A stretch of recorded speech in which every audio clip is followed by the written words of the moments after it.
আইফোনে চ্যাটজিপিটির কৃত্রিম বুদ্ধিমত্তা বা এআই প্রযুক্তি যুক্ত করার ঘোষণা দিয়েছে টেক জায়ান্ট অ্যাপল। এর মাধ্যমে তাদের ভয়েস কমান্ড সিস্টেম সিরি এবং অপারেটিং সিস্টেম আরও শক্তিশালী হবে বলে জানিয়েছে প্রতিষ্ঠানটি, যা ম্যাকবুক সহ অ্যাপলের অন্যান্য প্রযুক্তিপণ্য পাওয়া যাবে। যুক্তরাষ্ট্রের ক্যালিফোর্নিয়ায় শুরু হওয়া বার্ষিক ডেভেলপার সম্মেলনে এই ঘোষণা দেয় অ্যাপল। ডেস্ক রিপোর্টে বিস্তারিত। ওয়ালটন ফ্রিজ কিনে অনেকের মতো আপনিও হয়ে যেতে পারেন মিলেনিয়াল। সেরা পণ্যের সেরা অফার।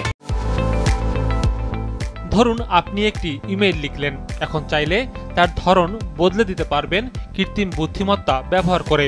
যাচাই করে নিতে পারবেন বানান কিংবা ভাষারীতি। আর সেজন্য আপনাকে চ্যাটজিপিটির পোর্টালে যেতে হবে না, আপনার আইফোন, ম্যাকবুক কিংবা আইপ্যাডেই সেই সেবা মিলবে। ফলে তথ্যের নিরাপত্তা নিশ্চিত হবে।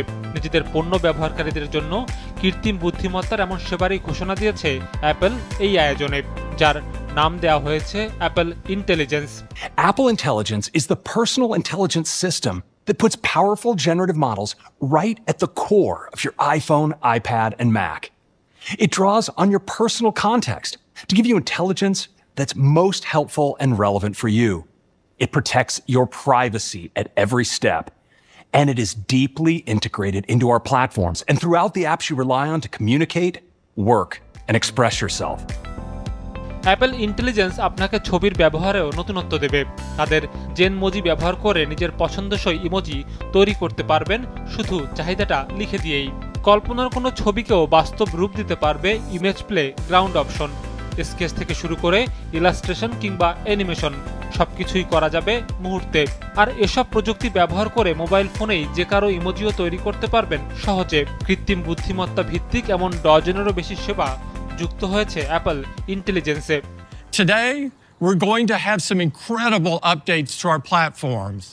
And I'm excited that we'll introduce profound new intelligence capabilities that we hope will inspire developers, delight users, and make our platforms even smarter and more useful than ever. এই আয়োজনে প্রযুক্তি প্রেমীদের জন্য VR headset Apple vision pro এর আপডেটও তুলে ধরা হয়। বলা হয়, ভিশন প্রো ব্যবহার করে একাধিক প্ল্যাটফর্মের তথ্য বা বিনোদন উপভোগ করা যাবে একসাথে। এর উজ্জ্বলতা আর সক্ষমতাও বাড়ানো হয়েছে আগের থেকে।